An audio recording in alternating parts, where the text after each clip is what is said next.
Salam damai sejahtera di dalam Tuhan kita Yesus Kristus. Shalom. Jumpa lagi dalam renungan pagi kita hari ini, 15 Oktober tahun 2020.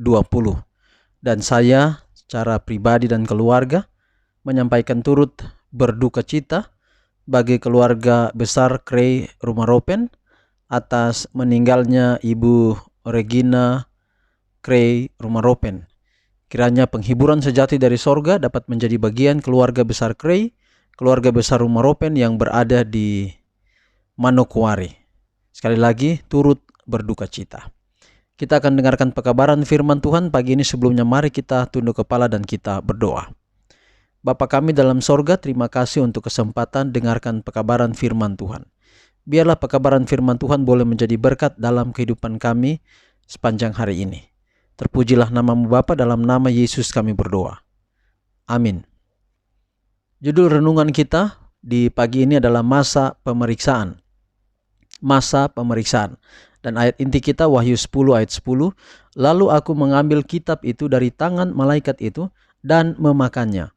Di dalam mulutku ia terasa manis seperti madu, tetapi sesudah aku memakannya, perutku menjadi pahit rasanya. Sekali lagi, lalu aku mengambil kitab itu dari tangan malaikat itu dan memakannya. Di dalam mulutku ia terasa manis seperti madu, tetapi sesudah aku memakannya, perutku menjadi pahit rasanya. Keadaan orang Yahudi yang tidak percaya itu menggambarkan keadaan orang-orang yang lalai dan tidak percaya di antara orang-orang yang mengaku dirinya orang Kristen, yang dengan sengaja tidak mau tahu mengenai pekerjaan pengasihan imam besar kita. Pada upacara lambang, bila mana imam besar memasuki bilik yang maha suci, seluruh orang Israel diharuskan berkumpul di sekitar kemah suci. Dan dalam sikap yang paling khidmat, merendahkan hati dan jiwa mereka di hadirat Allah, agar mereka boleh menerima pengampunan atas dosa-dosa mereka dan tidak dikucilkan dari perhimpunan bangsa itu. Betapa lebih penting lagi, pada hari pendamaian yang sebenarnya ini kita memahami pekerjaan imam besar kita dan mengetahui kewajiban-kewajiban yang dituntut dari kita. Manusia tidak dapat menolak amaran yang dikirimkan Allah dalam kemurahannya kepada mereka. Pekabaran telah dikirim dari surga ke dunia ini pada zaman Nuh, dan keselamatan mereka tergantung kepada sikap mereka memperlakukan pekabaran itu. Oleh karena mereka menolak dan tidak mempedulikan amaran itu, maka roh Allah ditarik dari bangsa yang berdosa itu, dan akhirnya mereka binasa di dalam air bah. Akan tetapi Kristus masih mengantarai demi kepentingan manusia, dan terang akan diberikan kepada mereka yang mencarinya. Walaupun pada mulanya hal ini tidak dimengerti oleh orang dari kalangan Kristen, tetapi kemudian menjadi jelas pada waktu ayat-ayat Alkitab yang menjelaskan kedudukan mereka yang sebenarnya mulai dibukakan di hadapan mereka. Berlalunya waktu pada tahun 1844 telah diikuti oleh masa pencobaan besar bagi mereka yang masih memegang kepercayaan kepada kedatangan Kristus yang kedua kali. Satu-satunya yang melegakan sejauh yang menyangkut penegasan kedudukan mereka yang benar ialah terang yang mengarahkan pikiran mereka ke tempat kudus di surga di atas. Beberapa orang meninggalkan imannya mengenai perhitungan-perhitungan nubuatan sebelumnya dan menganggap kekuatan manusia atau agen-agen iblis memengaruhi Roh Kudus yang telah membantu pergerakan daripada orang-orang yang menyatakan tentang kedatangan Kristus yang kedua kali atau pergerakan Advent. Golongan lain berpegang teguh bahwa Tuhan telah menuntun mereka dalam pengalaman-pengalaman mereka di masa lalu.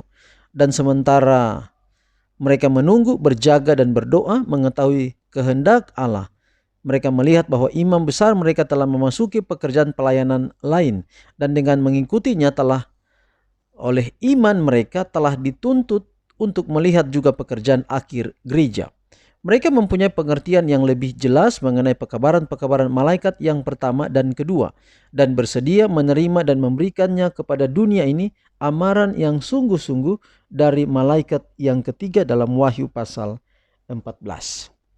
Saudaraku yang kekasih,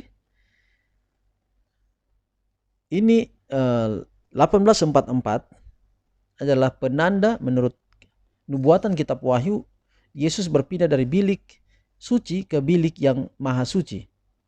Maka ketika dia berada di bilik maha suci, Yesus berada di hadapan tabut perjanjian yang di dalamnya berisi loh hukum. Ini disebut dengan masa pemeriksaan, atau kita juga sebut dengan masa penghakiman. Dan masa ini akan berlangsung hingga masa ini selesai. Dan kalau masa ini selesai, itu artinya bahwa penutupan pintu kasihan. Artinya bahwa ada waktu di mana Yesus dapat mengantarai kita, tetapi ada waktu di mana pengantaraan itu selesai. Maka selama Yesus mengantarai kita, masih ada pengantara antara kita dan Bapa, mari kita tetap setia kepada Tuhan. Itulah ajakan dalam renungan kita di pagi hari ini. Kita tetap setia agar pada waktu Tuhan datang pada kali kedua, kita boleh diselamatkan di dalam kerajaan sorga. Tuhan berkati kita. Amin. Mari kita tunduk kepala dan kita berdoa. Bapa kami dalam sorga, terima kasih untuk pekabaran yang indah pada saat ini. Biarlah jadi berkat dalam kehidupan kami. Kami dapat selalu mengawasi akan diri kami untuk tetap setia bergantung kepada Tuhan sebelum pintu kasihan ditutup. Pimpin kami hari ini dalam segala tugas dan tanggung jawab kami. Dan hamba doakan khusus untuk keluarga Krey Rumah Ropen atas duka yang dialami, atas meninggalnya Ibu Regina Krey Rumah Ropen.